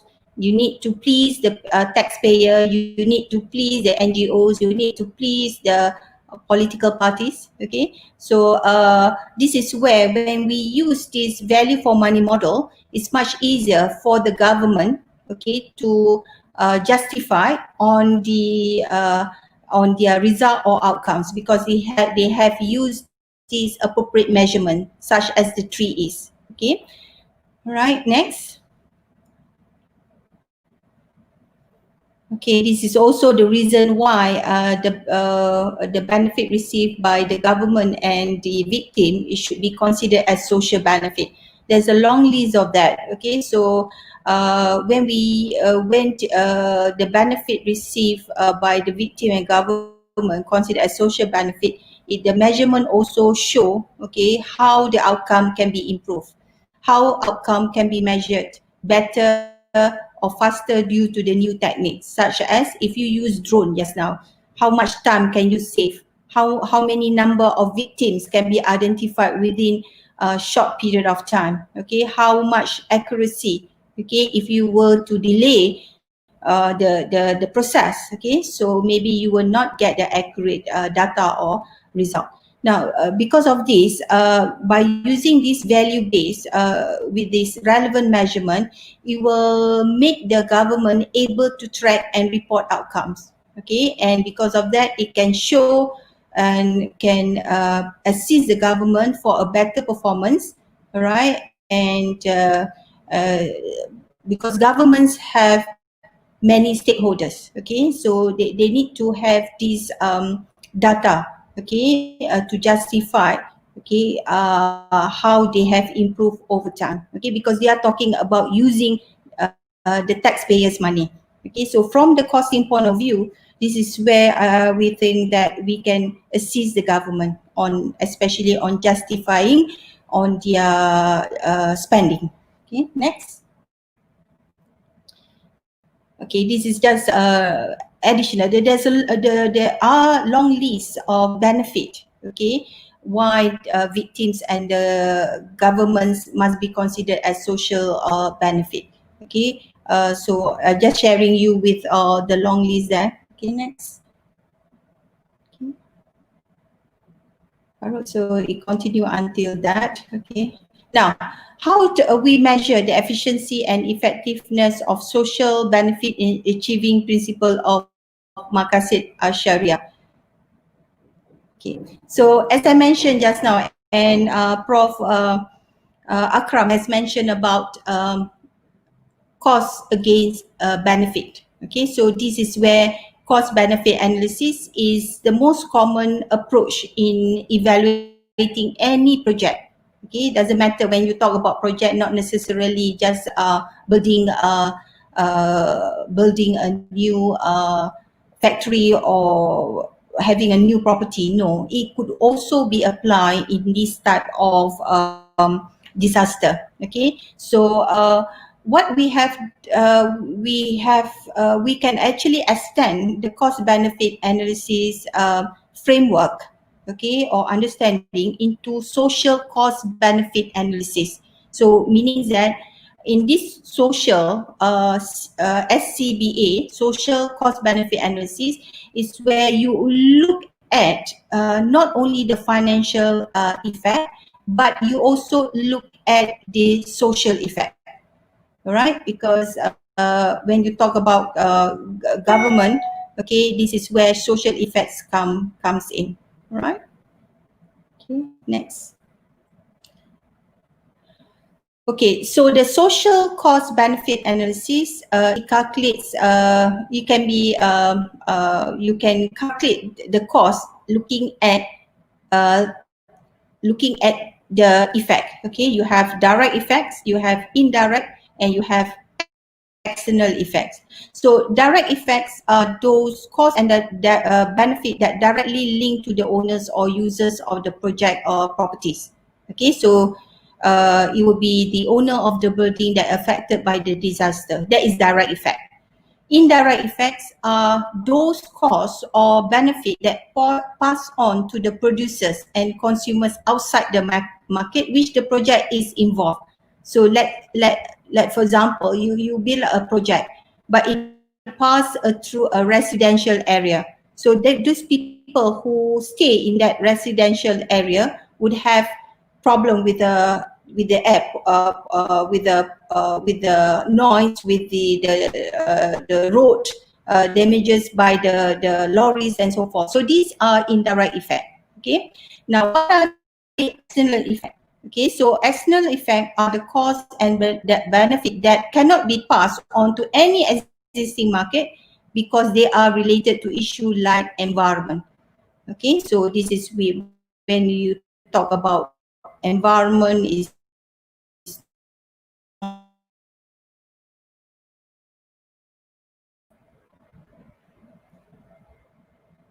okay, because of safety and also the nature of the or be due to the nature. Okay. So my last point there, what is your opinion on social utilization benefit analysis? Okay, so my opinion, social issue, okay, you cannot just when you weigh your cost benefit analysis, CBA, right? Social issues should also have equal standing with other impact variables, meaning that you cannot just focus only on financial. Okay, so similarly, unquantified data, okay, equal standing with your quantified data as well. Okay, so for example, Cik Muslim has mentioned about the accuracy of your data. Okay, so that is equally important. Okay, therefore, integration of cost benefit is required. That means you should be able, in order for you to assess a disaster or project, okay, you have to integrate both quantifiable and also those difficult to quantify cost and benefit. You try to quantify, okay, your cost benefit, even though it's not 100% accurate, but at least you try to quantify it. Okay, therefore I would suggest that in order for us to include all this is for us to have the metrics. Okay, so because why we need to have this metric? Because when you talk about government, okay, government has to please so many stakeholders because we have a wide range of stakeholders. So because of that, we need to have these metrics in order for us to measure, okay, the benefit of the social utilization. So I would suggest, okay, last slide, Faro, please. So the proposed integrated cost benefit matrix, if you could see here, in order for us to please, okay, the different stakeholders, okay, who have the different interests, okay, what we would have is that if you look at here, we just not looking at just financial, but you are also looking at the non-financial benefit.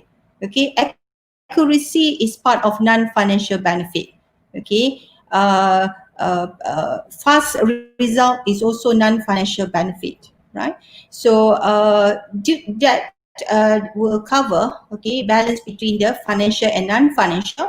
And the column on your left hand side, you could see that what are the costs and benefit both to individuals and also to the stakeholders. So stakeholders depends, okay, so it could be if you're talking about the disaster, okay, who are being affected, the individual, okay, it could be the people who stay in that area, it could be the state, it could be the government, all right. So, and it also be the taxpayer, because taxpayer very concerned on how the government spend their money, okay, and the NGOs, okay. So if we have these metrics, okay, we can list down, okay, and we can measure, okay, the cost versus the benefit from the perspective from the different stakeholders point of view, and we take both into consideration both the financial and also the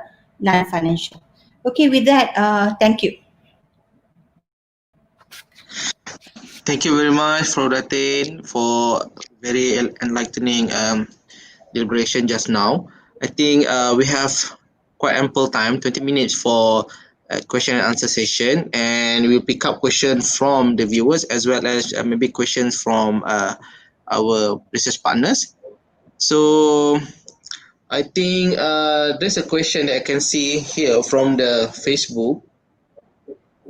So question asking about is it okay to increase the premium, the tabarruk charge to the policyholders or participants in order to bear the cost of adopting drone by Takaful operators? So I think this question I can direct to Prof. Akram perhaps. Okay, thank you, Dr. Amirul. You see, as I mentioned earlier on, in the process of pricing the Takaful products, you see the underwriting process, there are several factors that is being that is being considered by the Takaful operator usually, and perhaps the cost of drone can also be taken into account. But of course, you see, when we talk about costing, this does not mean that you see a single participant have to bear the cost, but of course, the how much each and every participant will have to bear the cost. That there will be certain calculation on that. So, the answer for this question is that yes, the cost can be included in the contribution. I say in Takaful we call it contribution, we don't call it premium. So it can be included in the contribution that is being paid by the participant. But then, as I mentioned earlier on, the advantage for Takaful is that in case if there is any surplus, meaning that if there is no drone that is being used, for example, that cost can be saved. So based on certain practices, the cost will be given back to the participant, or it will be used against the future contribution that is being to, or with the set off against the future contribution that is to be paid by the Takaful participant. So I hope I have answered the question. All right, thank you, Prof. There's another question, I think, from Shafi Uddin. So I think he's asking about how much is roughly cost for maintenance and manpower for drone. In general, I think this would be suitable for Encik Muslim. Yes. Okay, thank you for the question, Mr. Shafiuddin. Okay, we can see that if we want to know the cost of the whole drone mechanism and ecosystem to inspect the sites, okay, I can say that for one drone that's suitable for these purposes, maybe from 7,000, the price from 7,000 ringgit to 12,000 ringgit, and the maintenance monthly not more than 200 for the maintenance itself. But if you require to buy a new battery, maybe it can go up to 540. And for manpower of drones, I think if there is two types of how we can operate it.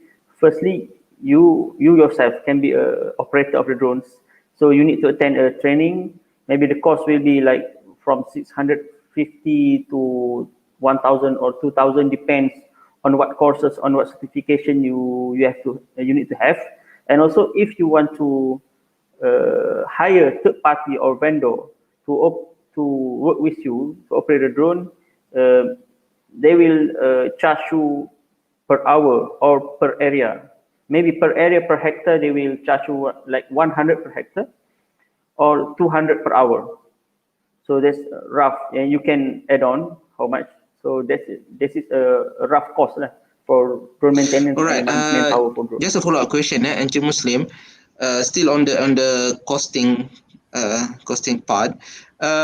Do you think that is it suitable for Takaful operator, for instance, to have its drone expert or drone staff who will manage the drone in-house, or should should they hire a consultant, for example, aeronaut, for instance, to manage the assessing the damages when that incident or accident happen. So is it good for them to have in-house expertise, or they should outsource it? Okay, it depends on how the drone is used, or kekerapan, the intensity of using the drones. If there is so many cases of disaster, in example, in Japan there is one company that use drone mainly for disaster assessment, because there is so many earthquake there and also tsunami. So in case in Malaysia, so we need to assess that first. We need to assess the occurrence, what's the intensity and frequency it happens. Then we can make a judgment on that. So if you need to use it like monthly, every month you need to use drones to assess or to modeling, to make a 3D model of the requirement of the site. Okay, so you need to have a drone because you want to use it weekly or monthly. However, if you want to use it like in 1 year only 2 times or 3 times, or based on disaster occurrence, if there is a disaster, then use drones. In that cases, it is suggested for you to hire a vendor or third party to operate the drone for you. Yep, that's very clear. Thank you on that.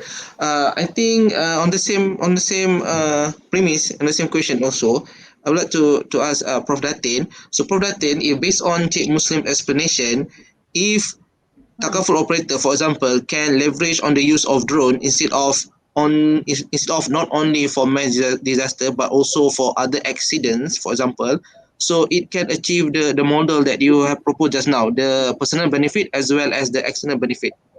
What's your comment, Prof Datin? I would agree on that. It depends on the frequency of the usage of the drone. So if you have, if you're talking about Takaful operators and you are prone to handle accidents, maybe you can have in-house drone, and in terms of cost, this is where if you detail up the cost, there will be fixed and also variable costs. Okay, now if you have in-house, you have people who have to manage the drone, so there will be a fixed cost that you incur every month. Okay, at the same time, you do have variable costs, which you have maintenance costs, right? But before we go for in-house or having it, you contract getting another company to do it, right? What you should be doing is you need to do this cost benefit analysis. Okay, how much cost you will incur if you have it in-house, and how much cost you will incur if you were to have a third party to do on behalf. So cost benefit analysis will be helpful here. And again, it depends on the frequency, of this disaster that you would experience. Okay, right. All right, thank you, Prof. Let me check if we still have questions from the viewers. Okay, there's a question on the technology side effect. So this viewer asking about the weaknesses of the technology, because he mentioned that it can be hijacked, it can be outmaneuvered by other unnecessary party. So, and he asking about the percentage of the data that can be taken by the drone which can be reliable. So I think this is for Encik Muslim. Okay, thank you for the question, Mr. Sofian. Joining a very good question. Okay, if we see in the market, there is many drones, from the high-end drones that cost almost 100,000 drones to the toys drones like 50 ringgit or 100 ringgit. So we can see that if we choose commercially developed drone that be used for enterprise and for industrial applications.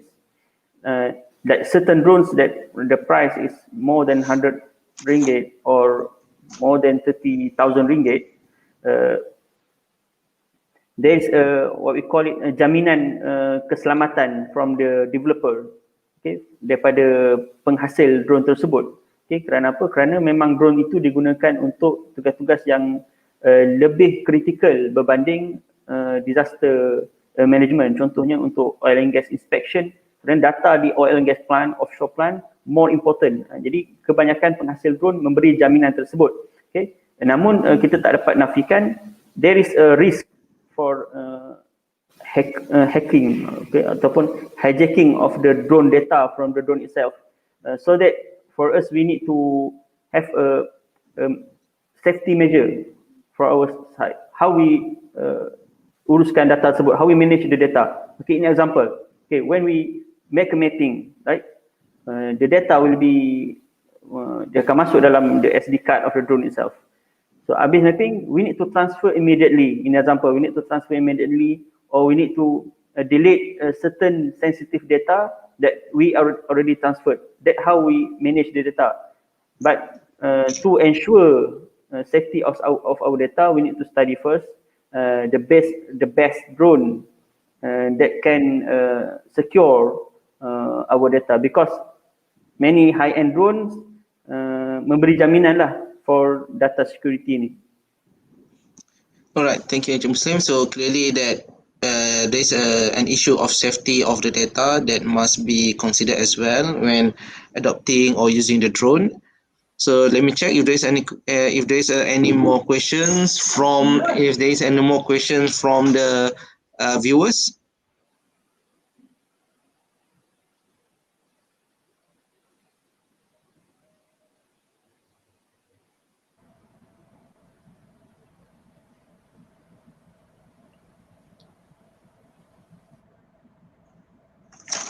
Alright, I think I saw one question just now from Facebook, I think. So question asking about why the drone cannot be simply flown by any other ordinary people. So there's a question, why the drone cannot be simply being managed or being flown by ordinary people? Yeah, from Cik Faizul. Okay, thank you, Cik Faizul. Okay, we can see right now, okay, there is everyone literally can operate a drone, because drones that now is easily to operate, different from like 5 years ago. There is, for the drone, there's no smart drones, no detections untuk halangan dan sebagainya. So right now drone is more advanced than the pilot itself. Okay, so everyone can fly drones, but the issue is how we cooperate with the regulator or the regulations that yang dikeluarkan oleh regulator lah, contohnya oleh CAM. Okay, jadi untuk menerbangkan drone, kita boleh terbangkan drone dengan syarat kita mendapatkan permit penerbangan drone, permission from the CAM director, and we need to adjust ourselves to follow the regulation. In example, cannot fly more than 400 feet altitude. You need to fly below that. It mean like lebih rendah daripada 120 meter. Dan ada certain beberapa maklumat-maklumat undang-undang ataupun regulation lain yang ada dalam Akta Penerbangan Awam 2016. Jadi mungkin Cik Faizul boleh rujuk di situ. Dan sebenarnya untuk toys drones, anda boleh terbangkannya, tapi perlu ada padang yang luas dengan jarak 30 meter ataupun 50 meter daripada audience. Okay, dan perlu terbang di bawah 120 meter lah. Okay. Itu saja dari saya. Alright, thank you. So we have one question from Prof Sadia. Dr. Gita. Okay, question for Prof Akram. So what is the likelihood of the use of drones being adopted by Takaful operators in view of the increased costs?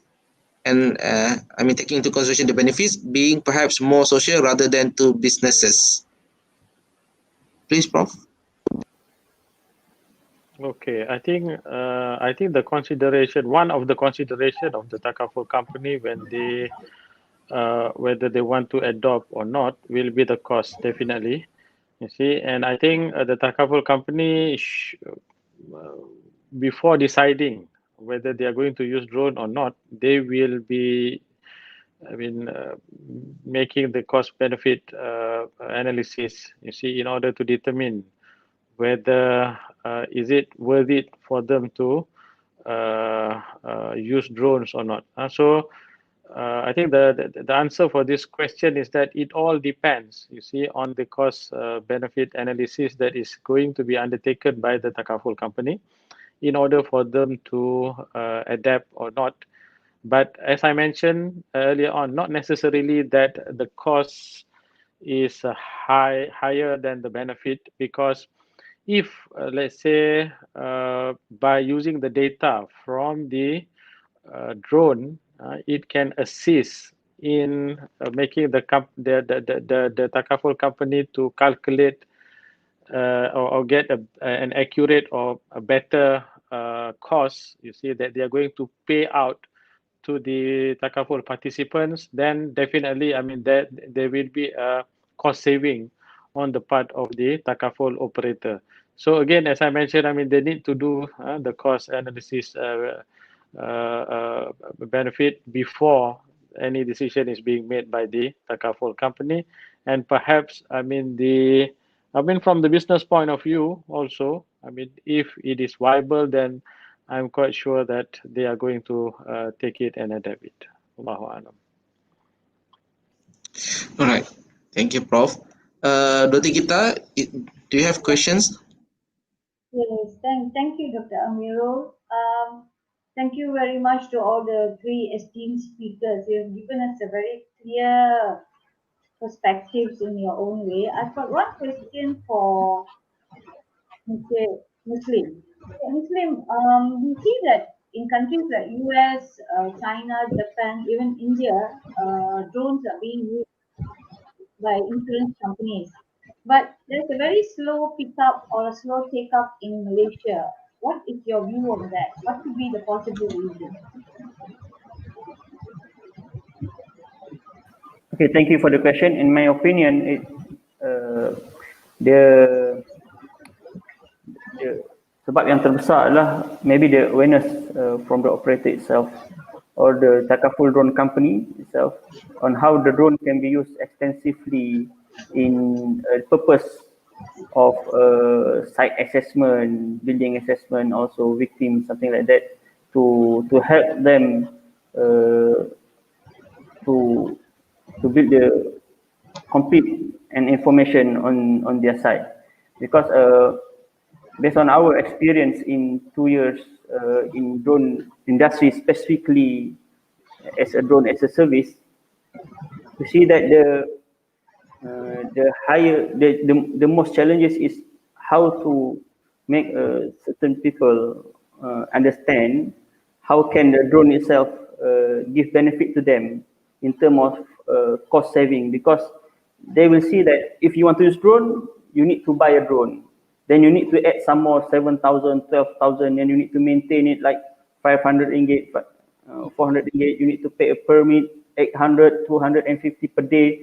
Then the cost is, hunting them. But when we can use, like Prof. Datin said, if we can use like cost and benefit analysis, I think this thing can increase the awareness in a calculative ways to the Takaful operator around Malaysia. And I think if a Takaful operator or Takaful company in Malaysia using drones, it will be first Takaful and Shariah compliance company that use drones in their services, and also they can also give insurance to the drones, Takaful insurance to the drones, because right now there is no or not yet have Takaful insurance for us, a drone operator, a Muslim drone operator, that need to insure our drones. Okay. However, the market and our client need our drones that been used in their plants or their site to be insured by insurance. Okay, so we prefer Takaful. Thank you. Thank you, Dr. Amirul, I've got one question for Prof. Datin. Datin, the question is, that was an interesting model which you explained very, very clearly, the CBA model using the VFM model. My question is, how will you be able to quantify or measure non-financial expenditure? Is there a method for that? Thank you. Sorry, Dr. Gita, I lost you. What was the question again? Okay, the question is, how would you be able to quantify non-financial expenditure? Okay. For non-financial expenditure, of course, okay, you might not be converting it into financial. That means there will be no monetary terms with the RM or dollar sign, but you can measure in terms of the, let's say, the time taken. That means you save time. It could be the accuracy. Okay, it could be the number of victims can be you can recover, or victims that you can find earlier, all right, rescue earlier with drone. So this will be the non-financial. Sometimes in evaluating cost benefit analysis, even though the financial part of it is big, but you could see that the non-financial will be outweighed, because sometimes the non-financial will make the government or the organization to make the final decision, right? So going back to your question, non-financial will be all those that you can't be convert into financial, but you lease it down. You lease it down in terms of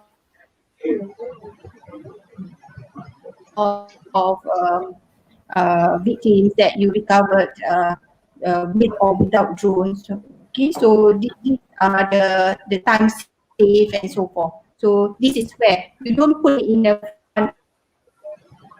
money, but you lease it down. Okay. Okay.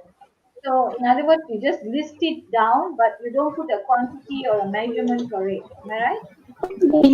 What I'm saying is that you don't put it in monetary. Okay, whatever you can convert it, whatever you can find an equivalent, yes, you can do it that. But if you don't, you can just lease it down. So when you present it to the people who make decision, you will say that, okay, this is the financial effect, these are the non-financial result.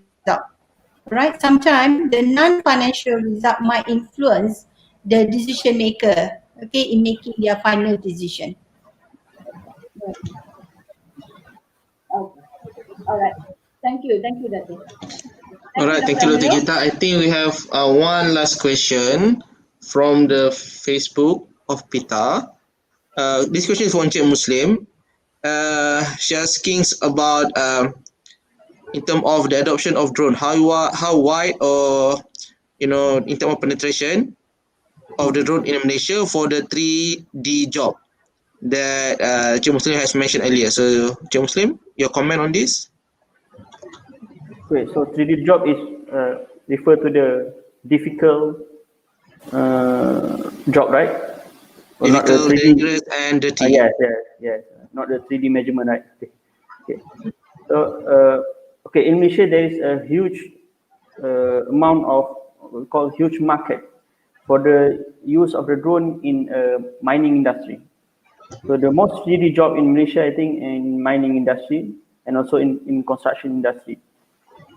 And not forgot the agriculture, but in the agriculture industry is not very 3D if we compare to the mining and construction. But now there is a huge market on that, and government also have released like HRDF Penjana and initiative, and also we are working with Magic and MDEC.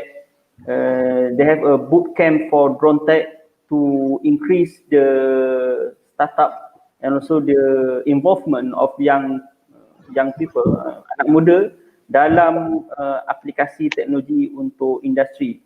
Okay, so the question, how wide is the use of the drone in Malaysia? Right now, it increasingly used. Okay, the drone itself increasingly used, increasingly adopt. But the market is still huge, and if you want to venture in the drone tech business, okay, you need to see the Asia and also global market. The huge market, 45 billion, I think.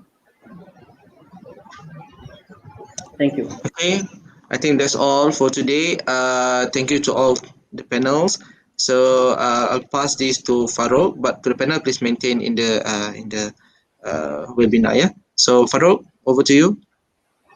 Okay, thank you, Dr. Amirul, and thank you again to all the panels, Prof. Dr. Akram, Mr. Muslim, and also Prof. Datin, Dr. Suzana, for spending your time, your valuable time, to share your thoughts on your expertise on drones, on Maqasid Shariah, and also on accounting parts. So I think with that, we will end our webinar session, and we thank you again for your time, and we hope that we can maybe in future we could collaborate further for this project, inshallah. So I think that's all. Thank you. Okay, thank you everyone. Thank you very much. Thank you, Prof. Assalamualaikum. Assalamualaikum. Thank you, Prof. Datin. Okay, most welcome. Thank you. Bye. Thank you very much.